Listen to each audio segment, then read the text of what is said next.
Start rolling.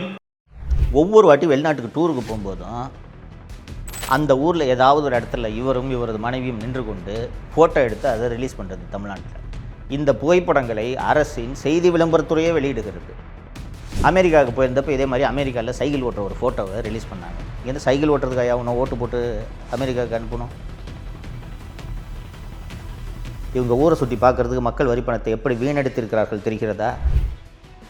தொழில்துறை அமைச்சராக இருக்கக்கூடிய திரு டிஆர்பி ராஜா அவர்கள் வெள்ளை அறிக்கைன்னா அந்த வெள்ளை பேப்பரை தான் தூக்கி காட்டணுன்ட்டு வெள்ளை பேப்பரை தூக்கி காட்டுறாருன்னா எவ்வளவு ஆணவம் இருக்கும் இவர்களுக்கு, யோசித்து பாருங்கள். அவருக்கு புரியுற அளவுக்கு ஒரு ஸ்டேட்மெண்ட், ஒரு வெள்ளை அறிக்கை வச்சிருக்கேன். டிஆர்பி ராஜா அவங்க அப்பா டிஆர் பாலுனால தானே மந்திரி ஆனார், இல்லைன்னா என்ன அவர் கட்சிக்காக உடைச்சா அவர் மந்திரி ஆனார்? ஒத்த ரூபா துபாயிலேருந்து வரல இன்வெஸ்ட்மெண்ட்டு, ஒத்த ரூபா வரல. ஏன்னா அந்த குடும்பத்திலேருந்து யாரை தலைவராக போட்டாலும் ஏற்றுக்கிறதுக்கு ஆயிரக்கணக்கான தொண்டர்கள் கொத்தடிமைகளாக இருக்கும்போது அவர்களுக்கு இந்த எண்ணம் வராமல் போனால்தான் ஆச்சரியம். தமிழ் பெருங்குடி மக்கள் அத்தனை பேருக்கும் வணக்கம். 2026 சட்டப்பேரவை தேர்தல் வரப்போகிறது. அத்தனை கட்சிகளும் உச்சகட்ட பிரச்சாரத்தில் ஈடுபட்டு கொண்டிருக்கின்றன. திமுக என்ற தீய சக்தி எப்படியாவது மீண்டும் ஆட்சிக்கு வந்துவிட வேண்டும் என்பதற்காக எத்தனையோ பொய்களை உங்கள் முன்னால் அள்ளி வீசி கொண்டிருக்கிறது. அதையெல்லாம் நம்பி மயங்கி தப்பித்தவரை கூட திமுக மற்றும் கூட்டணி கட்சிகளுக்கு நீங்கள் வாக்களித்து விடக்கூடாது என்பதற்காகத்தான் தொடர்ந்து நான் உங்களோடு பேசிக்கொண்டிருக்கிறேன், உரையாடி கொண்டிருக்கிறேன். அன்பார்ந்த தோழர்களே, கருணாநிதி குடும்பத்துக்கும் சரி, ஸ்டாலின் குடும்பத்துக்கும் சரி, தமிழ்நாடு நமக்கு பட்டா போட்டு கொடுத்துருக்கு, நமக்கு சொந்தம் அப்படின்ற நினைப்பு எப்போதுமே உண்டு. ஏன்னா அந்த குடும்பத்திலேருந்து யாரை தலைவராக போட்டாலும் ஏற்றுக்கிறதுக்கு ஆயிரக்கணக்கான தொண்டர்கள் கொத்தடிமைகளாக இருக்கும்போது அவர்களுக்கு இந்த எண்ணம் வராமல் போனால்தான் ஆச்சரியம். அதனால அவர்கள் தேர்தலில் வெற்றி பெற்று ஆட்சிக்கு வந்துவிட்டால் ஏதோ இது ஒரு இன்பச் சுற்றுலா போல ஜாலியாக இருக்கிறதுக்கான ஒரு வாய்ப்பு என்றுதான் நினைத்து ஆட்சி நடத்துகிறார்களே ஒழிய 8 கோடி மக்களின் தலையெழுத்தை நாம் தீர்மானிக்கப் போகிறோம், 8 கோடி மக்களின் நல்வாழ்வை நாம் உறுதி செய்ய வேண்டும் என்ற எண்ணம் அந்த குடும்பத்தில் இருக்க ஒரே ஒருத்தருக்கு கூட துளி கூட இல்லை அப்படின்றத தான் இந்த 5 வருஷ ஆட்சியில் நீங்கள் பார்த்துருப்போம். தோழர்களே, இந்தியாவில் எத்தனையோ மாநிலங்கள் இருக்கின்றன. ஒவ்வொரு மாநிலத்துக்கும் வெளிநாடுகளிலிருந்து பெரிய பெரிய நிறுவனங்கள் வந்து முதலீடுகள் செய்ய வேண்டும் என்ற விருப்பம் உண்டு. அப்படி வெளிநாடுகளிலிருந்து முதலீடுகள் வந்தால் தான் அந்தந்த மாநிலங்களில் வேலைவாய்ப்பு பெருகும், தொழில் வளம் பெருகும், மாநிலம் வளர்ச்சி அடையும். ஒரு 6 மாதத்துக்கு முன்பு உலகின் மிகப்பெரிய நிறுவனமான கூகுள் நிறுவனம் ஆந்திர பிரதேசத்தில் 85,000 கோடி 5 ஆண்டுகளில் முதலீடு செய்ய போவதாக ஆந்திர முதல்வர் திரு சந்திரபாபு நாயுடு அவர்களோடு ஒப்பந்தம் போட்டது. கூகுள் நிறுவனத்தை தொடர்ந்து அமேசான் உள்ளிட்ட பல்வேறு நிறுவனங்களும் ஆந்திராவில் முதலீடு செய்ய போவதாக அறிவித்திருக்கின்றன.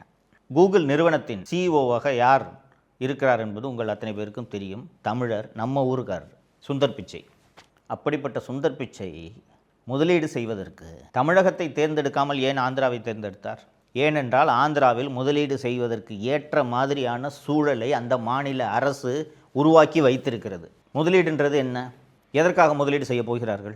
ஒரு முதலாளி ஒரு மாநிலத்தில் சில 100 கோடிகளை, சில 1000 கோடிகளை முதலீடு செய்கிறார் என்றால் நிம்மதியாக தொழில் பண்ணி அதுலேருந்து நமக்கு லாபம் வரணுன்றது தான் அவரோட நோக்கமாக இருக்குமே ஒழிய அந்த மாநிலத்தை வளர்க்கணுன்றது அந்த மாநில அரசின் நோக்கமாக இருக்க வேண்டும். திராவிட மாடல் ஆட்சி பதவிக்கு வந்தவுடன் முதல் ஆண்டிலேயே 2022 துபாய்க்கு முதலீடுகளை வரவேற்பதற்கென்று சுற்றுப்பயணம் போனார்கள். இந்த சுற்றுப்பயணம் போகிறதுக்கு தொழில்துறை செயலர் அல்லது தொழில்துறை அமைச்சர் அனுப்பி வச்சிருந்தாலே அவங்க போய் பார்த்துட்டு முதலீடு எல்லாத்தையும் கொண்டு வந்திருப்பாங்க. நான் ஏற்கனவே ஆந்திர முதலீடு பற்றி சொன்னேன். சந்திரபாபு நாயுடு அமெரிக்காவுக்கு போய் கூகுள் நிறுவனத்தை சந்தித்து சுந்தர் பிச்சையை போய் பார்த்து இங்கே வந்து முதலீடு பண்ணுங்கலாம் கூப்பிடல. அந்த மாநிலம் சிறந்த மாநிலம் என்று அந்த நிறுவனம் தேடி வந்து ஆந்திராவில் முதலீடு செய்தது. ஆனால் திராவிட மாடல் குடும்பம் நாங்கள் போய் முதலீடை வரவேற்கிறோன்னு சொல்லிட்டு எங்கே போனாங்கன்னா துபாய்க்கு போனாங்க. துபாய்க்கு எப்படி போனாங்கன்னா 22 மார்ச் 2022 உதயநிதியும் அவங்க ஃப்ரெண்ட்ஸ் எல்லாம் ஃபஸ்ட்டு போயிட்டாங்க. 23 மார்ச் 2022 அன்று சபரீசன், அண்ணா நகர் கார்த்தி அவங்க ஒரு செட்டு போயிட்டாங்க. அதற்கு பிறகு தனி விமானத்தில் முதல்வர், துர்கா ஸ்டாலின், அதிகாரிகள் எல்லாம் தனி விமானத்தில் பேரம் பேத்தி நண்டு சிண்டு இந்த திமுக குடும்பத்தில் இருக்கிற அத்தனை பேரும் தனி விமானத்தில் துபாய் சென்று இறங்கினார்கள். கிட்டத்தட்ட ஒரு வாரத்திற்கு மேல் துபாயில் ஆட்டம் போட்டது இந்த குடும்பம். வேறு ஒன்றும் இல்லை. அங்கே போய் ஏஆர் ரஹ்மான் ஸ்டுடியோவை பார்க்குறது, புர்ஜ் காலிஃபா டவரில் ஏறி அங்கே நின்றுக்கிட்டு புகைப்படம் எடுத்துக்கொள்வது, அந்த புகைப்படங்களை வெளியிடுவது என்று கிட்டத்தட்ட இன்பச் சுற்றுலா போல இவர்கள் அந்த முதலீட்டு பயணத்தை நடத்தினார்கள். தோழர்களே, உங்கள் எல்லாருக்கும் தோணும், ஏன் ஒரு முதலமைச்சர் தானே, இவருக்கென்று விடுமுறை எடுத்துக்கொள்ளக்கூடாதா, இவர் துபாய் செல்லக்கூடாதா என்ற கேள்வி உங்களுக்கு எழும். தாராளமாக போகலாம். தவறு கிடையாது. இவங்களுக்கு இருக்க பணத்துக்கு சொந்த காசை செலவு பண்ணிட்டு துபாய்க்கோ அமெரிக்காவுக்கோ உலகின் எந்த நாட்டுக்கோ போய் சுற்றி பார்க்கலாம் இல்லையா? ஆனால் மக்களின் வரி பணத்தில் அரசாங்க காசில் உலகத்தை சுற்றி பார்க்க வேண்டும் என்ற புத்தி இந்த குடும்பத்துக்கு இருக்குதா இல்லையா? அதனால் தான் இதை முக்கியமாக சுட்டி காட்டுகிறேன். போய் துபாய் சுற்றுப்பயணத்தை எல்லாத்தையும் முடிச்சுட்டு வந்தார். வந்து 6100 கோடி முதலீடு துபாயிலிருந்து வரப்போகிறது. Lulu mall, Nobel steel, Kings hospital என்று 3 நிறுவனங்கள் முதலீடு செய்ய போகின்றன என்று வந்து விமான நிலையத்திலேயே அறிவிப்பு வெளியிட்டார் முதல்வர். தோழர்களே, 2026 இருக்கோம். ஒத்த ரூபா துபாயிலேருந்து வரல இன்வெஸ்ட்மெண்ட்டு. ஒத்த ரூபா வரல. 2023 வருஷம் டூர் போகிறாங்க. 23 மே 2023. இந்த டூர் எங்கே தெரியுமா? சிங்கப்பூர் மற்றும் ஜப்பான். கடந்த முறை துபாய்க்கு குடும்பத்தோடு சுற்றுலா போனது கடுமையான விமர்சனத்துக்கு உள்ளான காரணத்தால் இந்த வாட்டி என்ன பண்ணிட்டாருன்னா, பேரம்பேத்தி, கொள்ளு பேரன், கொள்ளு பேத்தி இவங்களெல்லாம் கூட்டிகிட்டு போகல. ஃபஸ்ட்டு மாப்பிள்ளை சபரீசன் தனியாக போயிட்டார், உதயநிதி தனியாக போயிட்டார். திரு ஸ்டாலின் மற்றும் அவரது மனைவி துர்கா ஸ்டாலின் மற்றும் படை பரிவாரங்கள்லாம், உளவுத்துறை ஐஜி செந்தில்வேலன், தினேஷ் எல்லாம் சேர்ந்துக்கிட்டு சிங்கப்பூர் மற்றும் ஜப்பான் நாடுகளுக்கு 23 மே 2023 அன்று சுற்றுப்பயணம் சென்றார்கள். சுற்றுப்பயணம்னா என்ன? முதலீட்டாளர்களை வரவேற்பதற்காக, முதலீடுகளை வரவேற்பதற்காக பயணம் என்று போனார்கள். போயிட்டு வந்து 3000 கோடி ரூபாய் ஜப்பான் மற்றும் சிங்கப்பூரிலிருந்து முதலீடு வரப்போகிறது என்று விமான நிலையத்தில் முதல்வர் அறிவித்தார். தோழர்களே, இதுவரைக்கும் 10 பைசா முதலீடு அங்கிருந்து வரவில்லை. ஐரோப்பாவிலேயே ஒரு நலிவடைந்த பொருளாதாரம் என்று பொருளாதார வல்லுநர்கள் எந்த நாட்டை கூறுகிறார்கள் என்றால் ஸ்பெயின் நாட்டை சொல்லுவார்கள். சரிங்களா? ஸ்பெயினில் பெரிய அளவு தொழில் வளம் எல்லாம் இல்லை. ஐரோப்பாவிலேயே ஒரு ஸ்பெயின் சுற்றுலாவுக்கு நல்ல நாடே ஒழிய இண்டஸ்ட்ரியல் லெவலில் ஜெர்மனி போல் ஸ்பெயின் வந்து ஒரு முதலீடுகளை தொழில் ரீதியாக வளர்ந்த ஒரு நாடு என்று சொல்ல முடியாது. ஸ்பெயினிலிருந்து முதலீடுகளை வரவேற்கப் போகிறேன் என்று 27 ஜனவரி 2024 முதல் 7 பிப்ரவரி 2024 வரை 15 நாட்கள் ஸ்பெயினுக்கு சுற்றுப்பயணம் போகிறார். போயிட்டு வந்து விமான நிலையத்தில் ஒவ்வொரு வாட்டியும் வந்த உடனே இஷ்டத்துக்கு கூசாமல் போய் சொல்கிறது. இந்த வாட்டி எவ்வளோன்னு கேட்டிங்கன்னா 3440 கோடி ரூபாய் முதலீடு ஸ்பெயினிலிருந்து வரப்போகிறது. அந்த முதலீட்டிலிருந்தும் 10 பைசா இது வரைக்கும் வரல. அதற்கு பிறகு ஜனவரி மாதம் 2024 2 டூர், 28 ஆகஸ்ட் 2024 முதல் 12 செப்டம்பர் 2024 வரை எங்கே சுற்றுப்பயணம் சென்றார் என்றால் அமெரிக்காவுக்கு சுற்றுப்பயணம் சென்றார். அமெரிக்காவுக்கு சுற்றுப்பயணம் சென்றார் என்றால் அங்கே போய் முதலீட்டாளர்களை வரவேற்க அப்படின்ட்டு தானே நமக்குலாம் கதை சொல்கிறாங்க. அங்கே போய் என்ன வேலை பார்த்தாரு தெரியுமா? ஐஃபோன் தயாரிக்கக்கூடிய ஆப்பிள் நிறுவனத்தை போய் சுற்றி பார்க்குறாரு, கூகுள் நிறுவனத்தை சுற்றி பார்க்குறாரு. அமெரிக்காவில் இருக்கக்கூடிய முக்கியமான தொழில் நிறுவனங்கள் எல்லாம் போய் டூரிஸ்ட் மாதிரி போய் சுற்றி பார்த்து விட்டு வந்து விமான நிலையத்தில் 7516 கோடி ரூபாய் முதலீடு அமெரிக்காவிலிருந்து வருகிறது என்று அறிவித்தார். இந்த முதலீட்டிலிருந்தும் 10 பைசா இது வரைக்கும் வரல.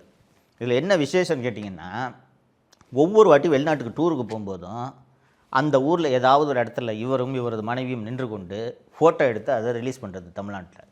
இந்த புகைப்படங்களை அரசின் செய்தி விளம்பரத்துறையே வெளியிடுகிறது. அமெரிக்காவுக்கு போயிருந்தப்போ இதே மாதிரி அமெரிக்காவில் சைக்கிள் ஓட்டுற ஒரு ஃபோட்டோவை ரிலீஸ் பண்ணாங்க. இங்கேருந்து சைக்கிள் ஓட்டுறதுக்கு அவனை ஓட்டு போட்டு அமெரிக்காவுக்கு அனுப்பணும்? யோசிச்சு பாருங்கள். இப்படிப்பட்ட ஒரு முதல்வர் தேவையா நமக்கு?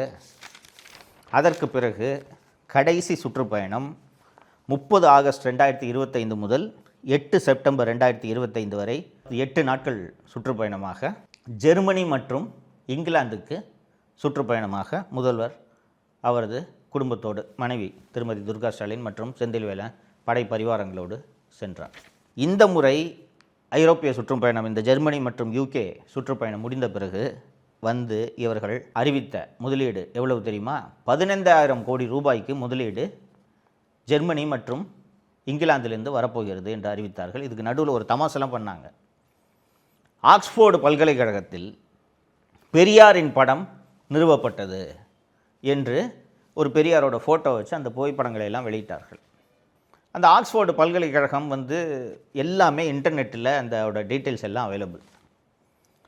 ஆக்ஸ்போர்டு பல்கலைக்கழகத்துக்கு உள்ளேயே பல்வேறு கல்லூரிகள் இருக்கின்றன. அந்த பல்வேறு கல்லூரிகளுக்கென்று அரங்கங்கள் தனியாக இருக்கின்றன. ஒரு ஹால் இருக்குன்னு வச்சுக்கோங்களேன். அந்த அரங்கங்களில் உலகில் எந்த அமைப்பை சேர்ந்தவர்கள் வேண்டுமென்றாலும் அந்த அரங்கத்தை வாடகைக்கு எடுத்து லெக்சர் நடத்தலாம். ஃபார் எக்ஸாம்பிள், நீங்கள் ஜெனட்டிக் சயின்ஸில் ஒரு புதிய தியரியை நீங்கள் கண்டுபிடிச்சிருக்கக்கூடிய ஒரு விஞ்ஞானின்னு வச்சுக்கோங்களேன்.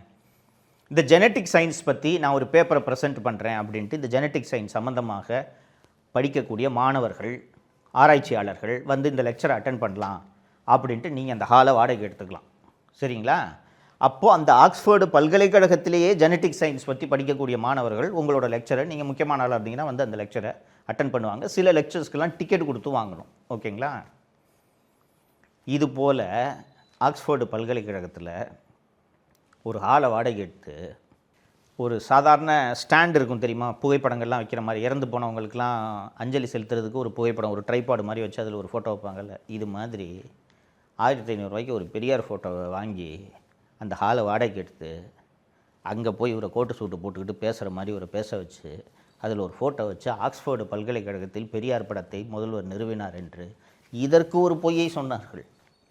இப்படிப்பட்ட ஒரு கேவலமான கட்சியையோ கேவலமான அரசையோ பார்த்துருக்கிறீர்களா?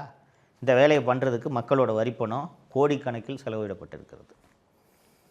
நான் இந்த 5 வருஷமாக இவர்கள் போன இந்த டூரோட பட்டியல் எல்லாம் நான் ரெகுலராக இப்போ படித்தேன், பார்த்துருப்பீங்க. மக்களே, இந்தியாவில் எல்லா மாநிலங்களுக்கும் வெளிநாடுகளிலிருந்து முதலீடு வருகிறது. ஆந்திராவை உதாரணமாக சொன்னேன். எந்த மாநிலத்தோட முதல்வராவது அந்தந்த நாட்டுக்கு போய் முதலீடு வேணும்ன்ட்டு கேட்குறாங்களா? கேட்டு கேள்விப்பட்டிருக்கீங்களா? ஒரு மாநிலத்தில் முதலீட்டுக்கான சூழல் நன்றாக இருந்தால் தானாக முதலீடுகள் வரப்போகிறது. நீங்கள் அங்கே போய் நேரடியாக போய் முதலீடுகள் வேணும்னு அழைக்கணும். இப்போ ஆப்பிள் கம்பெனி இன்வெஸ்ட்மெண்ட் வேணும்னா இங்கேருந்து நேராக போய் டிம் குக்கை பார்த்து, சார் எங்கள் ஊரில் இன்வெஸ்ட் பண்ணுங்கன்னு கேட்கணுமா? ஒரு மெயில் போட்டால் போதாதா? இவங்க ஊரை சுற்றி பார்க்குறதுக்கு மக்கள் வரி பணத்தை எப்படி வீணடித்திருக்கிறார்கள் தெரிகிறதா? இப்படி முதலீடுகளை வரவேற்கிறோம் என்ற பெயரில் மக்கள் வரி பணத்தில் உலகத்தை பூராக சுற்றி வரலாம், யாரும் நம்மை கேள்வி கேட்க மாட்டார்கள் என்று இந்த குடும்பத்துக்கு எவ்வளோ தைரியம் வந்திருக்கு தெரியுதா?